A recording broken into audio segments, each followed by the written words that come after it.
Ministrstvo za kmetijstvo, gozdarstvo in prehrano je današnji dan začelo s kavo ob dobrotah kmetijskih šol na razstavnem prostoru ministrstva v hali A.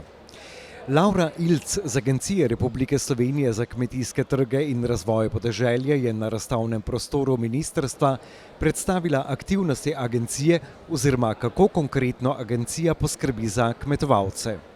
Agencija za kmetijske trge in razvoj podeželja je edina akreditirana institucija v Sloveniji, ki skrbi za slovenske kmetovalce oziroma da razpolaga z denarjem, ki je na voljo kmetovalcem skozi vse leto. Tako smo na voljo kmetom za oddajo zbirne vloge, kot tudi potem zunaj smo z javnimi razpisi. Vsako leto smo na Agri prisotni z informatorji klicnega centra, ki so na voljo upravičencem z vsemi informacijami, ki se tičejo tako njihovih vlog, zahtevkov in ostalih glavnih informacij. Zadnji 2 leti smo na voljo oziroma na razpolago tudi z informacijami iz vsebin. Leto seveda je aktualna vsebina nov strateški načrt, se pravi popolnoma nove informacije, ki bodo na voljo vse dni tega tedna, vse dni Agre. Danes aktualno pa je predstavitev Sopotnika, to je aplikacija, ki kmetom omogoča spremljanje njihovih površin skozi vse leto in ki je od letošnjega leta tudi za njih obvezna. Pravkar je sprejet najnovejši strateški načrt za kmetijstvo. Gre za obsežen dokument, ki ga je v nekaj stavkih nemogoče povzeti. A Ilc o novi strategiji pravi. Strateški načrt, kot ste rekli, je res zelo obsežna vsebina. Vsebino samo seveda kreira ministrstvo v sodelovanju z nami in ostalimi organi in seveda z zunanjimi izvajalci. Same vsebine je zelo težko povzeti v 2 stavkih. Vse zadeve so seveda na voljo na internetu, smo pa seveda mi na voljo tukaj na klicnem centru, na naših uradnih elektronskih naslovih, kamor se lahko kmetovalci obrnejo na nas s konkretnimi vprašanji. Vsi, ki bi jih zanimalo karkoli v zvezi z delom Agencije za kmetijske trge in razvoj podeželja ali novim strateškim načrtom, vabijo, da se pri agenciji pozanimajo, kaj vse lahko le-ta postori.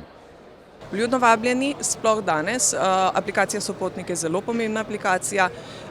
Z njo smo se predstavljali že lansko leto, ko še ni bila obvezna, letos pa je od 1. avgusta obvezna za vse upravičence.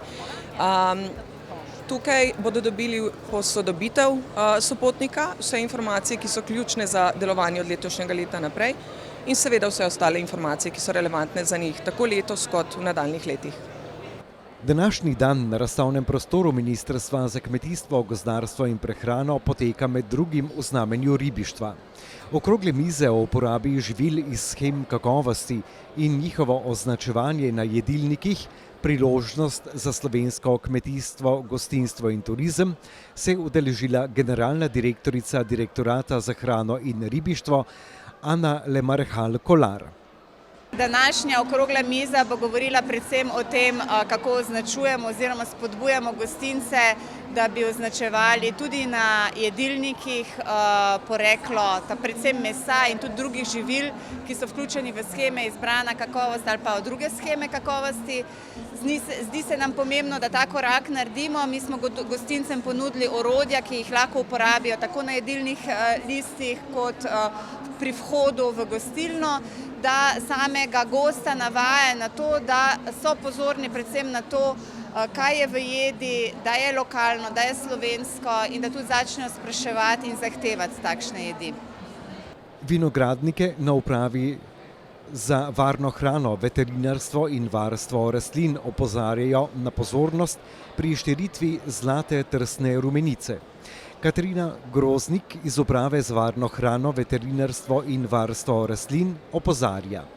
Zlata trsna rumenica je zelo nevarna bolezen vinske trte in žal, ko je enkrat vinska trta okužena, pač ni druge rešitve, kot da se pravzaprav take okužene trse izseka. Ravno zdaj v tem poletnem času se te simptomi zlate trsne rumenice najbolj vidni in zato za preprečevanje te bolezni je nujno, da čim prej vinogradniki, ko opazijo take simptome, da take trse čim prej odstranijo in uničijo in odpeljajo iz vinograda. Ukrepanje je potrebno, da preprečimo širjenje trsne rumenice. Vsekakor je zelo pomembno, da to čim prej odstranimo, ker namreč v vinogradih potem širi naprej bolezen ameriški škažatek, to je prenašalec in je zato pomembno, da to čim prej odstranimo. Kakšen je ključni ukrep za preprečevanje rumenice? Ključni ukrepe za preprečevanje zlate trsne rumenice sta dva, in sicer v junijskem času škropljenje oziroma zatiranje ameriškega škažatka, zdaj v poletnem času, se pravi to je zdaj avgust in september, pa je ključni ukrep odstranjevanje trsov, ki kažejo bolezenska znamenja zlate trsne rumenice. Upamo pač, da s temi ukrepi preprečujemo nadalje širjenje, ravno zato, ker je to taka nevarna bolezen. Tudi na današnjem imamo danes na sejmu posvet o zlati trsni rumenici, kjer bomo še bolj podrobno predstavili ukrepe, možnosti, seveda tudi država nudi pomoč finančno vinogradnikom za odpravo škode. Bolj podrobno bojo predstavljeni, kako se prepozna simptome, tako da vljudno vabljeni na današnji posvet, ki se začne ob 10. uri. Na razstavnem prostoru Ministrstva za kmetijstvo, gozdarstvo in prehrano vam torej vsi deležniki ponujajo pomoč in svetovanje ter vabijo, da jih v času sejma Agra tudi obiščete.